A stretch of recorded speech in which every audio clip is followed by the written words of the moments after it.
अस्सलाम वालेकुम। Welcome to our online classes civilised education system subject Urdu A class 6 lecture number 1 page number 1। आज का हमारा बिस्मिल्लाहिर्रहमानिर्रहीम।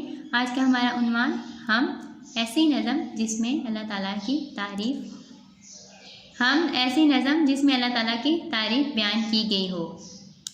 अब हम चलते हैं नज़म की तरफ। ये मैदान सहरा बनाए हैं किसने, ये बल खाते दरिया बहाए हैं किसने, हमारे खुदा ने। अब इस बंद में, इस शेर में शायर अल्लाह ताला की तारीफ़ बयान कर रहे हैं, हम्दो सना बयान कर रहे हैं, लेकिन वो खुद ही सवाल कर रहे हैं, फिर उस सवाल का खुद ही जवाब दे रहे हैं। इसमें क्या बयान कर रहे हैं कि ये मैदान वो होता है जहाँ खुला सा होता है, बड़ी सी जगह होती है, उसको मैदान कहते हैं। सहरा यानी बियाबान होता है, रेतला इलाका होता है, उसको सहरा कहते हैं। तो शायर इस शेर में कह रहा है ये मैदान और सहरा बनाए हैं किसने, ये बल खाते दरिया बहाए हैं किसने। यानी ये जो बल खाते दरिया आप लोगों ने देखा होगा कि दरिया कैसे चलते हैं, कभी आगे होता है उनका पानी, कभी पीछे होता है, कभी बल खाता हुआ पानी जाता है। तो ये सब किसने बनाए हैं? शायर ने ये क्वेश्चन किया है, ये किसने बनाया है, फिर खुद ही इसका जवाब दे रहा है।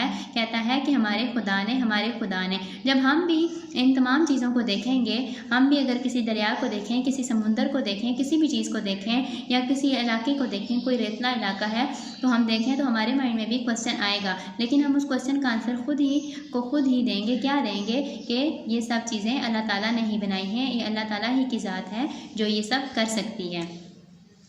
अब अगला शेर है ये गुलशन में फूलों की। अब अगला बंद है ये गुलशन में फूलों की रंगीन कितारें बखेरी, ये गुलशन में फूलों की रंगीन कितारें बखेरी हैं किसने, चमन में बहारें, हमारे खुदा ने।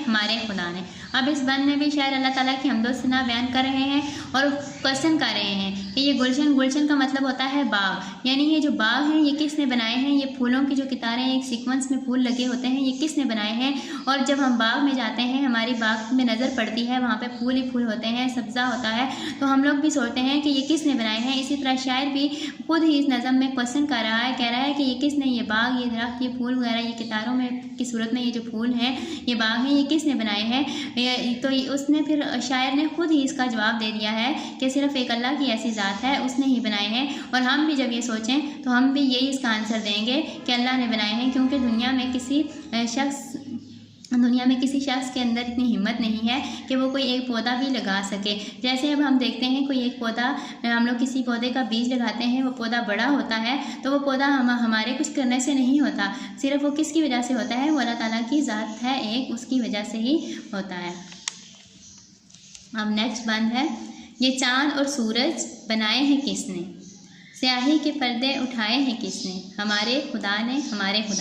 अब शायर कह रहे हैं कि ये चाँद और सूरज किसने बनाए हैं। यानी चाँद कब निकलता है, रात के वक्त निकलता है, सूरज कब निकलता है, दिन को निकलता है। कभी ऐसा नहीं हुआ कि सूरज जो है सूरज रात को निकल आए और चाँद दिन को निकल आए, लेकिन ऐसा नहीं है। अगर हो भी तो ये सब अल्लाह ताला की ज़ात ही कर सकती है, हम नहीं कर सकते। स्याही के पर्दे उठाए हैं किसने, यानी कब रोशनी होती है, कब अंधेरा होता है, ये तमाम जो है अल्लाह ताला की वजह से। अब रात होती है ये अल्लाह के हुक्म से होती है, दिन होता है तो ये अल्लाह ताला के हुक्म से होता है। अब कभी ऐसा नहीं हुआ कि हम अगर कहें कि अब दिन हो तो रात हो जाए, रात हो तो दिन हो जाए। ये सिर्फ क्या है, ये सिर्फ एक अल्लाह की ज़ात है, वो ही ऐसा कर सकती है और कोई ऐसा नहीं कर सकता। शायर ने ये क्वेश्चन करके खुद इसका आंसर दे दिया है, हमारे खुदा ने।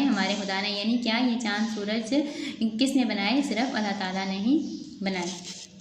मैं उम्मीद करती हूँ कि आप लोगों को यहाँ तक समझ आ गई होगी। नेक्स्ट हिस्सा हम नेक्स्ट लेक्चर में पढ़ेंगे। अल्लाह हाफिज़।